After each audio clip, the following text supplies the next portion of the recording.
प्रसाद मौर्य चुनाव के दरमियान में हम लोग मुजफ्फरपुर में वो सेंटर उनके पास 71 या 75 79 सीटें थी उनके जिम्मे में, जिसको वो देख रहे थे। और अब ऐसा लग रहा है प्रधानमंत्री नरेंद्र मोदी जो है वो प्रस्थान कर रहे हैं, सभी से एक एक करके मिले। और देखिए सभी राज्यों के मुख्यमंत्री जो है वो तो यहाँ पर मौजूद दिख ही रहे हैं।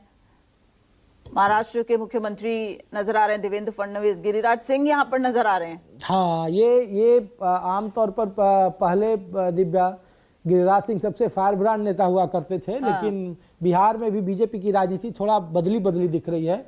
तो जो फायर ब्रांड नेता थे वो थोड़ा सा पीछे कर दिए गए हैं और जातीय नेता को थोड़ा आगे कर दिया गया है। तो ये जो अब आप कैबिनेट का स्वरूप देख रहे हैं, सारे जितने भी कैबिनेट जो बिहार की होगी वो इस वक्त मौजूद है मंच पर, तो इसका जो आकलन है वो क्या करेंगे ऋषिकेश? क्योंकि अनुभव, राजनीतिक संतुलन और युवा ऊर्जा, ऐसा लग रहा था ना कि उसका एक मेल देखने को मिलेगा और आने वाली जो सरकार होगी उसकी दशा और दिशा भी तय करेगा। तो अब आप कैसे देखते हैं कैबिनेट? नहीं, देखिए दिव्या, नीतीश कुमार के लिए, उनकी सरकार के लिए अब सबसे बड़ी चुनौती फिर परफॉर्मेंस करना है। अब ये बात नहीं चलेगा कि नीतीश कुमार की सेहत खराब है या नीतीश कुमार के पास काम नहीं करने दिया जा रहा है। जो 3-4 अहम चीजें हैं, खास करके कि जीविका दीदी की चर्चा बहुत हुई कि आप खाते में 2 लाख रुपए देंगे रोजगार के लिए, नहीं देंगे, और खाते में नहीं दे भी दे तो कम से कम आप उद्योग धंधे बिहार में लगा पाते हैं कि नहीं लगा पाते हैं, ये सबसे बड़ी चुनौती है। बीते 20 साल में नीतीश कुमार का सबसे कमजोर नस अगर कोई रहा राजनीतिक तौर पर तो यहाँ के उद्योग धंधे और एम्प्लॉयमेंट का रहा। वो शायद वहाँ की सरकार नहीं रोक पाई। अभी भी जो पलायन है अन्य राज्यों में वो बदस्तूर वैसे ही जारी है, और उसमें सबसे बड़ी चुनौती नीतीश कुमार की सरकार के लिए यही है। जो उनका खजाना है, जो हाल के दिनों में पैसा खर्च किए हैं कि 1100 रुपये आपने पेंशन की राशि बढ़ा दी, 125 यूनिट बिजली फ्री कर दी, 10-10 हज़ार रुपये दे दिए, फिर 2-2 लाख रुपए का आपने वादा कर दिया, आपने जीविका दीदी का मानदेय बढ़ा दिया, आपने आशा वर्कर का मानदेय बढ़ा दिया। तो जो वहाँ के जो इकोनॉमिस्ट हैं वो दिव्या कह रहे हैं कि तकरीबन 24,000 या 31,000 करोड़ का एक्स्ट्रा बजट बढ़ा है। अच्छा। और बिहार का जो इनकम है वो 17.5 या 19.5 हजार करोड़ का है जो टोटल है, और वो माइनस में है बजट। तो ये कैसे पूरा करेंगे, ये भी राजनीति में चर्चा है कि बड़बंक का पैसा आपने खर्च कर दिया चुनाव के दरमियान में। तो नीतीश कुमार, देखिए ये हम ऋषिकेश एक बार फिर अपने दर्शकों को बता दें, ये जो हम तस्वीर दिखा रहे हैं किस तरीके से 3 मार्च 2000 को नीतीश कुमार ने सबसे पहले शपथ ली। उससे पहले भी हम आपको दिखा रहे हैं, ग्राफिक्स के जरिए हम समझा रहे हैं। हमने यहाँ पर 6 विंडोज जो है वो बनाई है, उसके जरिए हम आपको बता रहे हैं कि देखिए किस तरीके से जो नीतीश कुमार का जो राजनीतिक पृष्ठभूमि है वो क्या कुछ कहती है। और 10वें बार अब बिहार के सीएम के तौर पर शपथ ली है। एक बार फिर से आपको बता दूं कि आज लगभग 24 मंत्रियों ने बिहार सरकार में मंत्री पद की शपथ ली है, जिसमें एलजेपीआर से 2 मंत्री हैं, हम पार्टी से जो है वो 1 मंत्री ने शपथ ली है, आरएलएम से 1 मंत्री ने शपथ ली है, जेडीयू से 7 मंत्री, और नीतीश कुमार जो सीएम के तौर पर रहेंगे उन्होंने शपथ ली है। साथ ही साथ बीजेपी से 2 डिप्टी सीएम सम्राट चौधरी, विजय कुमार सिन्हा और 15 मंत्रियों ने शपथ ली है। इस वक्त आप देख सकते हैं मंच पर सभी जो पूरी कैबिनेट है वो इस वक्त मौजूद है। हालांकि अभी और मंत्री पद की शपथ जो है वो भी होगी, जिस तरीके से हमारे सहयोगी भी बता रहे हैं कि मकर संक्रांति के बाद, यानी कि अब जनवरी में ऋषिकेश ये दूसरा एक शपथ ग्रहण समारोह हो सकता है। संभावना है इसकी दिव्या। देखिए महुआ से एलजेपीआर जिसके बारे में आप पूछ रही थी, कहा गया कि बड़ा कमजोर सीट दे दिया। हालांकि वहीं से उपेंद्र कुशवाहा अपने बेटे के लिए टिकट चाहते थे, दीपक प्रकाश जो मंत्री बने हैं, लेकिन वो आखिरी वक्त में कोटे में चला गया चिराग पासवान के, और वो चुनाव जीते और बाकायदा उनको मंत्री बनाया गया है। तो एक कोशिश जरूर है, और जो हम लोग बार बार कह रहे हैं कि बीजेपी को अब परफॉर्म करना पड़ेगा वहाँ उन इलाकों में। और ख़ास करके देखिए कि अब बंगाल में चुनाव है वहाँ पे, और जो सीमांचल का इलाका है उधर से जो घुसपैठिए का मामला आता है, या फिर बॉर्डर का, नेपाल की सीमा जुड़ती है, बांग्लादेश की सीमा जुड़ती है, तो उन इलाकों में ये लोग कैसे काम करते हैं। बिजली पर जो सब्सिडी का पैसा जा रहा है ये, और उद्योग धंधे बार बार जो भागलपुर में भी पावर प्लांट बना अडानी का, और जिसको लेकर कई तरह के सवाल उठे। तो बिहार में अभी भी उद्योग के नाम पर दिव्या आप कहीं भी चले जाएं, आप अगर यहाँ से रिपोर्टिंग करने जाए पटना को छोड़ दें तो आपको एक कॉफ़ी कैफे डे का कोई शॉप नहीं मिलेगा। अगर आपको कॉफ़ी पीना है अच्छा, तो आपको फिर वो चौपाल पर चाय अच्छी मिल जाएगी आपको। तो ये वहाँ का अभिशाप है। लोग कहते हैं कि वहाँ लेबर सस्ते हैं वहाँ के लोग इतने टैलेंटेड हैं, इतने लेबोरियस हैं, बावजूद इसके वहाँ उद्योग धंधे क्यों नहीं हैं? लोग कहते हैं कि ज़मीन का वहाँ सबसे ज़्यादा ज़मीनों को लेकर बड़ा विवाद है, लेकिन ये बाजी बजा नहीं है। और नीतीश कुमार की सबसे बड़ी ताकत भी यही रही दिव्या कि बीते 20 साल के चुनावी इतिहास या राजनीति में आप किसी भी राज्य के नेता के पास चले जाएं, एंटी इनकम्बेंसी होता ही होता है। नीतीश कुमार ने जो वुमेन एम्पावरमेंट का काम जो एक महिला नहीं कर पाई, दिल्ली में रेखा गुप्ता कितना कर पाएंगी आप जानती हैं, लेकिन नीतीश कुमार ने किया वो साइकिल योजना से वो शुरू हुआ। सबसे बड़ी बात, जब इतना बड़ा मैंडेट मिलता है तो आपकी जिम्मेदारी भी बढ़ जाती है, लोगों की उम्मीदें तो बढ़ती हैं। नहीं, बिल्कुल, इसीलिए नीतीश कुमार की पहली पसंद शुरू से वो महिला सशक्तिकरण के लिए। आप साइकिल योजना से लेकर चले जाए आप, तो ऐसा बिहार में कोई योजना नहीं जो महिलाओं को आधार बनाकर नहीं किया गया हो। पंचायत में 50% आरक्षण अगर किसी ने दिया तो नीतीश कुमार ने कब का दे दिया था। और उसके बाद से ही बिहार में जो मुखिया, पंचायत समिति, जिला परिषद या जो महिला पसंदीदा वोटर हैं नीतीश कुमार की, तो वो सिर्फ इस वजह से हैं। तो महिलाओं के लिए इनको देखना पड़ेगा कि आप किस तरीके से उनके सशक्तिकरण के लिए आगे बढ़ा रहे हैं। खास करके स्वास्थ्य एक बड़ी चुनौती है दिव्या, क्योंकि स्वास्थ्य में सबसे ज़्यादा आप सफदरजंग में, एम्स में, आप मुंबई चले जाएं, सबसे ज़्यादा भीड़ बिहार के रोगियों की होती है।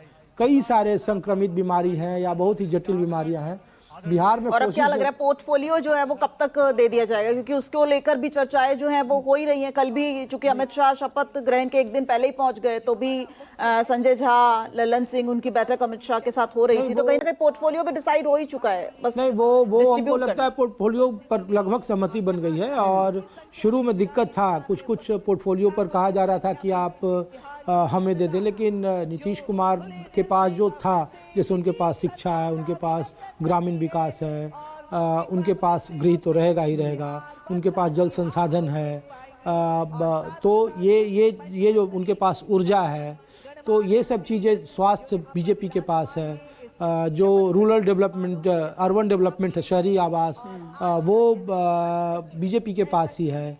कुछ पोर्टफोलियो बीजेपी के पास आएंगे। अब वो थोड़ा इंतजार करना सीटें बढ़ी हैं बीजेपी की इसलिए। और बिल्कुल, क्योंकि बीजेपी को परफॉर्म करना है। बीजेपी की जवाबदेही अब नीतीश कुमार से ज़्यादा है। बीजेपी के पास ये मौका है कि अगर बीजेपी ने इस बार परफॉर्म नहीं किया तो फिर आने वाले वक्त में अब वहाँ मुख्यमंत्री का स्कोप तो भारतीय जनता पार्टी के पास ही है।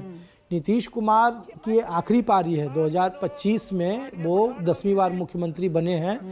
अब 11वीं बार होंगे नहीं होंगे तो भविष्य की बात है। लेकिन ये तो पिछली बार भी कहा जा रहा था, जब बीजेपी के साथ नीतीश कुमार आए तब भी ऐसा लग रहा था कि आखिरी पारी है। ऐसा लगता है ना, नीतीश कुमार तो धुरंधर हैं, पता नहीं चलता कि वो, उनके अंदर एक करिश्माई ताकत मुझे तो यहाँ पर दिखाई देती है। दिव्या, उनका स्वास्थ्य भी एक बड़ा अहम फैक्टर है। लेकिन अब एक और चेहरे की यहाँ पर बात करना चाहूंगी, विजेंद्र प्रसाद यादव। 80 साल की उम्र में वो सबसे वृद्ध मंत्री जो है, उन्होंने शपथ ली है। आप देखिए कि दिव्या, अगर विजेंद्र प्रसाद यादव न रहें तो उस पूरे कोसी का जो इलाका है उसका समीकरण ही पूरा बिगड़ जाएगा जनता दल यूनाइटेड और बीजेपी का। अच्छा, एक ये बड़ी दिलचस्प चीज है, देखिए, बिहार फर्स्ट या फैमिली फर्स्ट, यहाँ पर हमने आपको बताया, देखिए उपेंद्र कुशवाहा के बेटे जो है उन्होंने शपथ ली है। स्नेहलता कुशवाहा सासाराम से विधायक हैं और अब दीपक प्रकाश जो है वो वर्तमान में अब मंत्री होंगे। और दीपक प्रकाश के बारे में तो देखिए, अब उन्होंने चुनाव भी नहीं लड़ा, लेकिन एमएलसी से यानी विधान परिषद से वो एंट्री करेंगे कैबिनेट में। तो ये जो बिहार फर्स्ट या फैमिली फर्स्ट, इसकी तो लगातार बात बीजेपी भी करती रही है कि हम परिवारवाद को बढ़ावा नहीं देंगे। तो अब ये तस्वीर क्या है? नहीं, देखिए, इस पर हम लोग चर्चा कर रहे थे और ये मंत्रिमंडल में जो सबसे कमजोर कड़ी आप कह लीजिए या सबसे ज़्यादा विवादित कड़ी कह लीजिए, जिसके लिए जवाब देना पड़ेगा। और हम लोग जब पूछ रहे थे तो बोले बीजेपी के प्रवक्ता कि आप आरएलएम के प्रवक्ता से जवाब लीजिए ना इसका। ये इसके लिए हम लोग, ये हमारे कोटे में नहीं है, ये उपेंद्र कुशवाहा के कोटे में है। और उपेंद्र कुशवाहा किसे मंत्री बनाना चाहते हैं ये वो तय करें। तो मंत्री वो बनाना चाहते हैं जो 4 में से वो अपने बेटे को बनाना चाहते हैं, पत्नी को भी नहीं। तो जो मैक्सिमम राजनीति में ना जगह लेने की बात है। देखिए, भारतीय जनता पार्टी और पार्टियों से अलग इसलिए, और नीतीश कुमार भी इस मामले में अलग है कि नीतीश कुमार चाहते तो अपने बेटे को कब का ले आते, इतना बड़ा मैंडेट है कि एमएलसी बना देते। नहीं, लेकिन यहाँ तो कोई कोर कसर नहीं छोड़ी ना, वो सासाराम से विधायक है, पत्नी महुआ से चुनाव लड़वाना चाहते। जो संजय सिंह एलजेपीआर कोटे से मंत्री बने हैं, उसी सीट से दीपक प्रकाश के लिए उपेंद्र कुशवाहा टिकट मांग रहे थे। और जब सीट का बंटवारा हो रहा था दिव्या, तो आखिरी वक्त में इन्होंने कहा था कि एनडीए में ऑल इज नॉट वेल, अभी तक नहीं है, जो रात में इनका बयान आया था। और फिर वो अगले दिन अमित शाह से मिलने आए दिल्ली में और फिर वापस गए। तो उसी बैठक में ये तय हुआ था दिव्या कि उनका कमिटमेंट वो पूरा करेंगे। और सवाल तो पूछे जाएंगे, चूंकि अब देखिए जो आरोप विरोधियों पर आप लगाते हैं, 6 महीने के भीतर इनको सदस्य बनना पड़ेगा। तो जो एमएलसी की वैकेंसी आएगी, हमको लगता है मार्च के बाद। और बीच में जब वो सीटों का बंटवारा चल रहा था तो उपेंद्र कुशवाहा कुछ नाराज नजर आ रहे थे, तो फिर वो दिल्ली पहुंचे। उनकी नाराजगी का जो इनाम है या फलसफा है, वो देखिए कि उनके बेटे पर पड़ा, दीपक प्रकाश पर। और टिकट भले ही नहीं दिलवा पाए, लेकिन मंत्री तो बनवा दिया उनको। और एमएलसी भी लगभग तय ही है, चूंकि 6 महीना के अंदर सदन का सदस्य होना पड़ता है, तो हो जाएंगे। लेकिन यही है, देखिए खुद राज्यसभा के सांसद, पत्नी सासाराम से विधायक और बेटे को मंत्री बना दिया। पत्नी को बनाते तब भी काम लोगों को आलोचना कम होता, हम लोग थोड़ा कम सवाल पूछते, मतलब वो भविष्य की भी सोच कर चल रहे हैं। लेकिन वो भाई तीनों ही चीजें चाहिए, सब कुछ अपने ही परिवार में चाहिए। आप लालू यादव और तेजस्वी यादव को जो कह लीजिए कि खुद मंत्री, बहन सांसद, भाई मंत्री, यहाँ देख लीजिए क्या है। और यही हाल हम का भी है। हाँ बिल्कुल, संतोष सुमन। आप देख, नीतीश कुमार इस मामले में यही, इसीलिए नीतीश कुमार बड़े नेता हैं कि वो लवकुश समीकरण के इतने बड़े नेता होने के बावजूद उनके परिवार का एक व्यक्ति नहीं है राजनीति में। भाई की हालत देख लीजिए कैसे, बख्तियारपुर में एक छोटे से आम घर में रहते हैं। बेटे को देख लीजिए, उसी मुख्यमंत्री आवास में रहते हैं, लेकिन कोई लाव लश्कर नहीं है उनका, कोई सिक्योरिटी जो राज्य सरकार की होती है। और राजनीति में वो नहीं है। इस बार भी बहुत उनके लोगों ने जोर मारा कि आप नालंदा से उनको चुनावी मैदान में उतारिए, उनकी राजनीति में एंट्री। उपेंद्र कुशवाहा से हम लोगों ने कई बार सवाल पूछा, दिव्यांग ने कहा कि निशांत को आना चाहिए, तो वो सबसे बड़े पैरोकार थे। उन्होंने कई बार सार्वजनिक बयान दिया, कहा कि अगर नहीं लाएंगे अपने बेटे को तो पार्टी नहीं बचेगी। अब देखिए उनके पीछे की सोच क्या थी। जो पुत्र मोह होता है ना, वो सबके साथ होता है। तो उपेंद्र कुशवाहा के साथ भी यही है। दीपक प्रकाश को कम से कम पॉलिटिकल एस्टेब्लिशमेंट तो उन्होंने कर दिया कि उपेंद्र कुशवाहा के बाद अगर कुशवाहा में नया नेतृत्व कौन है तो उनके बेटे होंगे। लेकिन इतना था तो फिर राजनीतिक मैदान में उतारते, दंगल में उतारना चाहिए था। अब देखिए जिस तरीके का माहौल था, ये तो कल्पना किसी ने नहीं की थी कि इस तरीके का मैंडेट आएगा। इनके ही नेता को नहीं आभास था। और अगर बात की जाए जीतन राम मांझी के बेटे की, संतोष सुमन की, संतोष सुमन तो देखिए पहले से ही वो थे, 2020 में भी वो थे। और जब लास्ट में जब टिकट बंटवारा हुआ था दिव्या, तो दिल्ली में दोनों में झगड़ा हुआ, संतोष सुमन और जीतन राम मांझी में। अच्छा। राजनीतिक तौर पर। और नाराज होकर जीतन राम मांझी चले गए एयरपोर्ट और कहे कि तुमको जो मन में आता है करो। तो ये बातें थी। दरअसल वो चाहते थे कि उनकी बेटी को चुनावी मैदान में उतारा जाए। जीतन राम मांझी अपनी बेटी को चाहते थे इमामगंज से, लेकिन संतोष सुमन ने वीटो लगा दिया, कहा नहीं। और फिर उनकी पत्नी दीपा मांझी है, वो चुनावी मैदान में आई, जीती वो। तो खुद लोकसभा के सांसद, बेटा मंत्री, बहू विधायक, समधन विधायक, तो जो पूरा कुनबा है ना परिवार, तो जो सामाजिक न्याय है वो पारिवारिक न्याय है दरअसल। अच्छा। जो हम लोग ये नया आपने टर्म दिया है, ये पारिवारिक न्याय है। तो ये कहानी कम हो। इसीलिए देखिए छोटी पार्टियां हमेशा ही राज्य हित के मुकाबले पहले अपना हित साधती है, ये तो बिल्कुल सच है। दिव्या आप कहीं भी देश में चले जाओ, और इसीलिए बीजेपी अगर कहीं बार बार कहती है कि क्षेत्रीय दलों से राष्ट्रीय दलों को नुकसान है और उनका अस्तित्व खत्म हो जाना चाहिए, तो उसमें कुछ बड़ी भूमिका इस तरीके के राजनीतिक फैसलों की भी होती है। हालांकि जेडीयू उसका एक्सेप्शन है कि जेडीयू में आप देखिए कि महेश्वर हजारी जो मंत्री हैं बनेंगे, अभी लगता है इस बार उनका शपथ नहीं हुआ है, अभी तक नहीं हुआ है। महेश्वर हजारी बड़ा करीब है, समस्तीपुर से हैं। वो भी जीते, उनकी बेटी भी जीती चुनाव उनके परिवार से। तो आप अशोक चौधरी को देख लीजिए, खुद जेडीयू में हैं, एमएलसी हैं। उनको तो नीतीश कुमार का भरोसेमंद भी कहा जाता है। उनकी बेटी जो सांभवी हैं वो एलजेपीआर से सांसद हैं। हाँ। लेकिन फिर भी वो चलता है। उपेंद्र कुशवाहा का तो नहीं चलता है। ये तो बड़ा मतलब पारिवारिक न्याय जो है ना, पारिवारिक न्याय सामाजिक न्याय से अलग और ये शब्द विरोधियों के लिए जो है वो जब हम लोग चर्चा कर रहे हैं तो निश्चित तौर पर आप देखिए, जब हम लोग स्टूडियो से बाहर जाएंगे फिर उसके बाद सोशल मीडिया और जितने में आप सबसे ज्यादा सवाल इन्हीं पर पूछेंगे, बिल्कुल लोग डिबेट करेंगे इसी पर कि भाई देखिए ये है। तो ये निर्णय अब उपेंद्र कुशवाहा की बहुत मंजे हुए खिलाड़ी हैं। धमदाहा से वो ये जंदाहा से वो पहली बार जीते थे वो जब नेता प्रतिपक्ष बने थे। तो उपेंद्र कुशवाहा के बारे में कहा जाता है कि बड़ा मोरली तौर पर ये नेता मजबूत रहे हैं, लेकिन आप राजनीतिक फैसले लेने में देखिए पारिवारिक न्याय सब पर भारी है।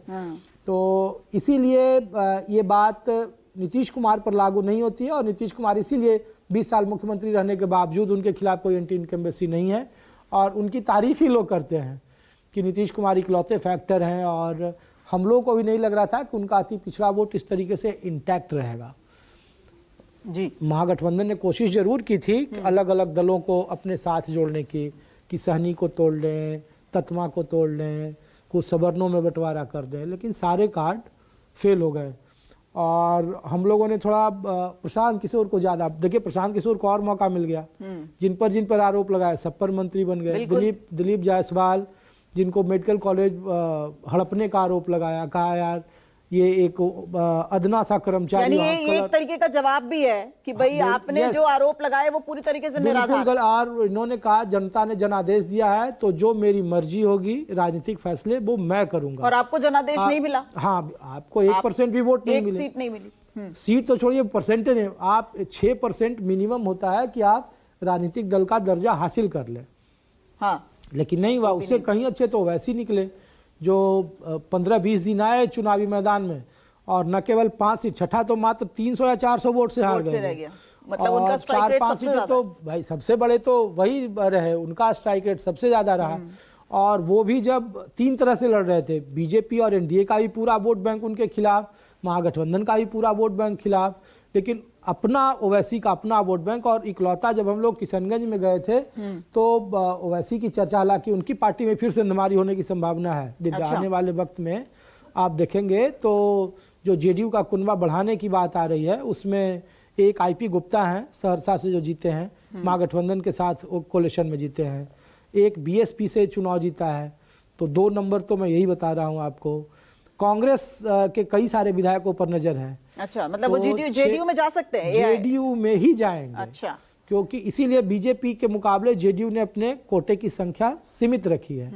14 उनके में हुए हैं तो इनमें शायद 8 हैं जेडीयू के कोटे से। जेडीयू में आज जो लिया है वो 7 मंत्रियों ने शपथ ली है, मुख्यमंत्री के इंक्लूड करके 8 है। हाँ, मुख्यमंत्री तो जो 4-5 सीटें रखी हैं तो ये जो सरल आवर्त नियम रहा ना। अच्छा, अभी यानी कि राजनीतिक हलचल जो है वो और ज्यादा रही। आप ट्रैक रिकॉर्ड देखिए ना दिव्या की, 2010 में हम लोग यही बात कर रहे थे कि 10 में 206 सीटें मिली और 14 आते थे नीतीश कुमार कहाँ आए, 15 में 181 सीटें मिली महागठबंधन के साथ नीतीश कुमार, फिर देखिए मिड में आते आते कहाँ गए, 20 में किनके साथ आए, फिर कहाँ चले आए, 25 में इतना बड़ा मैंडेट मिला है। तो ये कहना मुश्किल है कि क्या होगा। नहीं, अच्छा, जो आप AIMIM का जिक्र कर रहे थे, एक समय वो भी था जब लगातार ओवैसी जो है वो तेजस्वी यादव को चिट्ठियां लिख रहे थे कि हम महागठबंधन का हिस्सा होना चाहते हैं। तो अगर वो होता, महागठबंधन का हिस्सा AIMIM होता, तो क्या महागठबंधन को उससे मजबूती मिलती? नहीं, निश्चित तौर पर उस इलाके में सुपड़ा साफ हो जाता है एनडीए गठबंधन का। लेकिन ये कांग्रेस ने वहां वीटो कर दिया। कांग्रेस किशनगंज की परंपरागत सीट है वो, जब 19 में 39 सीटें जीत गई एनडीए तो 1 सीट किशनगंज हार गई, वो कांग्रेस जीती।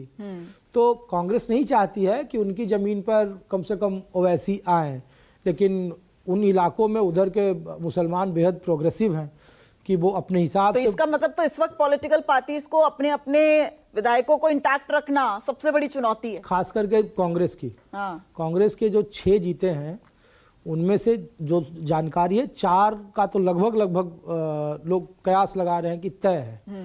तो 4 और 2 ये जो मैं बता रहा हूँ 6, तो 85 से 6 आप जोड़ लिए तो 91 पर जेडीयू पहुंचती दिख रही है। अच्छा। और फिर बड़े भाई की भूमिका में आ जाएंगे। इसलिए जेडीयू ने कहा कि कोई बात नहीं, आप अपने मंत्री बना लीजिए। तो जेडीयू में ही आएंगे, बीजेपी में भी तो आ सकते हैं। बीजेपी में संभावना कम है। अच्छा। क्योंकि उनको सूट नहीं कर, बीजेपी में आने के बाद मंत्री नहीं बनना पाएंगे ना, बीजेपी का में वैकेंसी नहीं है। नहीं, वहां तो फिर केंद्र के लिए भी आपके लिए रास्ता खुल जाएगा ना, ये भी तो है। लेकिन जो विधायक बीएसपी से जो जीता है चुनाव, वो लोकल पॉलिटिक्स करते हैं, अपने इलाके की पॉलिटिक्स करते हैं, उनको जेडीयू ज्यादा सूट करता है, सूट करता है क्षेत्रीय दलों को। और नीतीश कुमार कमिटमेंट के मामले में, और इवन मुसलमानों का देखिए कि जमा खान जैसा व्यक्ति जिसको इकलौता सीट दिया, 4 टिकट दिए थे, हालांकि 1 जीता और उसको मंत्री बनाया। तो अभी कौन से आज ऐसे चेहरे थे जो लगा कि जो है वो मंच से उनकी दूरी रही और उनको कैबिनेट में आना चाहिए था? क्योंकि अभी जो आधार रहा वो काफी हद तक ये भी रहा कि बहुत बड़े मार्जिन से उन्होंने वोट जीत दर्ज की है, या फिर वो अपने जाति का प्रतिनिधित्व करते नजर आ रहे हैं, या फिर नीतीश कुमार के भरोसेमंद जैसे अशोक चौधरी या विजय चौधरी वो रहे हैं। तो और अभी आपको ऐसा लगा कि कोई चेहरा जिसकी दूरी? उसमें वहां सिर्फ 2 ही चेहरा है, नीतीश कुमार और प्रधानमंत्री मोदी। उसके बाद जितनी भी आप जीत देख लीजिए, किसी का कोई अपना निजी जीत नहीं है, किसी का नहीं। आप बिहार में एनडीए में कोई एक आदमी नहीं कह सकता है कि वो उनकी पर्सनल अपने व्यक्तित्व पर जीत है। ये दोनों ही नीतीश कुमार और नरेंद्र मोदी के चेहरे पर जीते हैं। और इसीलिए कि जो 3 बार 4 बार मंगल पांडे की आप स्थिति में बता रहा हूं आपको कि जब हम लोग सिवान गए थे तो बिल्कुल नजदीक लड़ाई थी, और जो उनके मुकाबले थे, जो अवध बिहारी चौधरी जो उनके मुकाबले जीते थे, उनका स्वभाव बिल्कुल सरल था, कोई एंटी इनकम्बेंसी नहीं थी, बावजूद मंगल पांडे वो चुनाव जीते हैं। तो ये नीतीश कुमार और नरेंद्र मोदी के चेहरे पर ही ये पूरा चुनाव जीता। और दूसरा जातीय समीकरण का, जो अमित शाह का जो अपना गणित रहा पर्दे के पीछे का, खास करके टिकट बंटवारे में। और शुरू में तो कहा जा रहा था कि बीजेपी का टिकट बंटवारा सबसे खराब हुआ है जनता दल यूनाइटेड के मुकाबले में, बावजूद उसके स्ट्राइक रेट सबसे ज्यादा 89 कोई जीते, ये कल्पना में नहीं था। मतलब भारतीय जनता पार्टी के लोगों को भी नहीं लग रहा होगा, हम लोगों को तो बिल्कुल नहीं लग रहा था, लेकिन बावजूद इसके वो चुनाव जीते हैं। और ऐसे कई सारे नेता हैं जिनको आने वाले वक्त में हो सकता है कि जगह मिले, लेकिन बीजेपी ने तो 14 कर दिया और कुछ लोगों को रखा है। लेकिन जेडीयू वहाँ हमेशा हैरान करने वाले निर्णय करती रही है। और बिहार की राजनीति में अगर रोमांच और कहीं बचा हुआ है तो वो जनता दल यूनाइटेड के साथ ही होता है। अच्छा। कि हर 5 साल के भीतर वहाँ कुछ न कुछ उस तरीके का दिखता है। इसीलिए बिहार के हलकों में 2 तरह की चर्चाएं हैं दिव्या, अगर आप चुनावी नतीजों के बाद से ही कि आप 85 और माइनस बीजेपी और एलजेपीआर कर दीजिए, तब भी नंबर 126 पहुंचता है, 122 का जो नंबर है। तो जो जिनको सूट करता है राजनीति फॉर्मूला, वो अपने तरीके से बात करते हैं। और ऋषिकेश, ये विजय सिन्हा के बारे में भी बात करें, लेकिन इससे पहले देखिए एक और तस्वीर जो है वो अब सामने आ गई। यहाँ पर देखिए, हम फिर से बात कर रहे हैं फैमिली फर्स्ट या बिहारी फर्स्ट। जीतन राम मांझी केंद्रीय मंत्री, संतोष मांझी उनके बेटे, जो कि अब मंत्री के तौर पर आज उन्होंने शपथ ली है। वहीं दीपा मांझी उनकी बहू, वो भी विधायक हैं, और ज्योति देवी जो कि उनकी समधन है, देखिए वो भी यहाँ पर विधायक है। यही बात मैं अभी कह रहा था दिव्या कि हम लोग जब, और ये सब है ना गया जिले में है, जो अच्छा। एक जिले की पार्टी जो बनकर रही है जीतन राम मांझी, इसीलिए इकलौते जब ये सांसद बने तो इनको मंत्री बनाया केंद्र में, तो लोगों को हैरानी हुई, लेकिन उनका प्रभाव है उस इलाके में। और देखिए कि संतोष मांझी जिसकी चर्चा हम लोग कर रहे थे, और दीपा मांझी जहां से अपनी बेटी को लड़ाना चाहते थे जीतन राम मांझी चुनाव, संतोष मांझी आखिरी वक्त में अड़ गए और कहे कि नहीं, राजनीति में ये आएगी। और उनकी जो पत्नी है वो चुनाव जीत गई है, और ज्योति देवी समधन है उनकी। तो एक परिवार में जीतन राम मांझी के यहाँ भी 5 विधायक जीते हैं। हाँ। अत्री एक ऐसी सीट है गया के बगल में जो बीते 30-35 साल से कभी जीती ही नहीं एनडीए वहाँ। अच्छा। और वहाँ पे रोमित कुमार एक नया लड़के को टिकट दे दिया और वो विधायक बन गए और 20-22 हजार से चुनाव जीते। नहीं, लेकिन ये भी परिवारवाद का एक बड़ा उदाहरण है। आप इसीलिए तो मैं कह रहा हूँ कि पारिवारिक न्याय है, कि पारिवारिक न्याय और सामाजिक न्याय में ये सब लोग नेता सामाजिक न्याय वाले हैं। आप बात कर लीजिए इन नेताओं को तो ये सब लोग कहेंगे सामाजिक न्याय के मसीहा हैं। जो काम लालू प्रसाद यादव ने 90 के दशक में किया, सामाजिक न्याय के मसीहा बनकर पारिवारिक न्याय की तरफ शिफ्ट हो गए, वही फार्मूला अब इन क्षेत्रीय दलों के पास है। नीतीश कुमार उसके अपवाद है। तो नीतीश कुमार का जो छवि देख लीजिए, उनकी जो टीआरपी देख लीजिए जनता के बीच में, वो सबसे ज़्यादा है। इन लोगों का अगर इन गठबंधन में न रहे तो हमको नहीं लगता इन लोगों की जमानत बच पाए।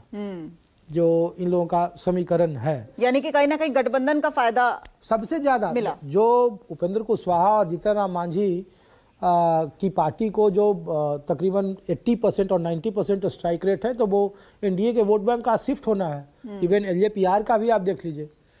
और जब बात हो रही थी सीट डिस्ट्रीब्यूशन की, तब सबसे ज्यादा ट्वीट भी जीतन राम मांझी की तरफ से, सबसे ज्यादा बयान भी इनकी तरफ से आ रहे थे, और ऐसे आ रहे थे इनके कोटे की संख्या कम कर दी गई। दिव्या 7 सीटों पर 2020 में ये चुनाव लड़े और 2025 में 6 सीटों पर लड़े।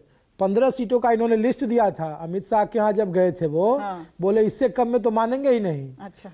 तो और उसके बाद फिर उसके 2 घंटे के बाद ही विनोद तावड़े ने बकायदा ट्वीट कर दिया कि सीटों का हो गया है और तैयार है बिहार, जो ट्रेंड चला था, और इसमें इनको 6 अलॉट कर दिया था, इनको और उपेंद्र कुशवाहा को।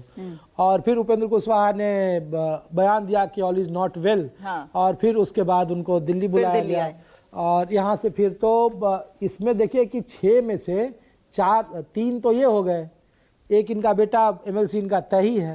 एमएलसी यानी कि यहाँ जीतन राम मांझी का बेटा भी चुनाव नहीं लड़ा, वो भी विधान परिषद से आएगा। उपेंद्र कुशवाहा का बेटा पहले भी नहीं लड़े थे, ये एमएलसी थे ऑलरेडी, और अब इनको फिर से रिपीट करेगा। अब या तो बीजेपी के कोटे से ही दोनों जाएंगे, तो इसका मतलब यह है कि बीजेपी के जो कैडर है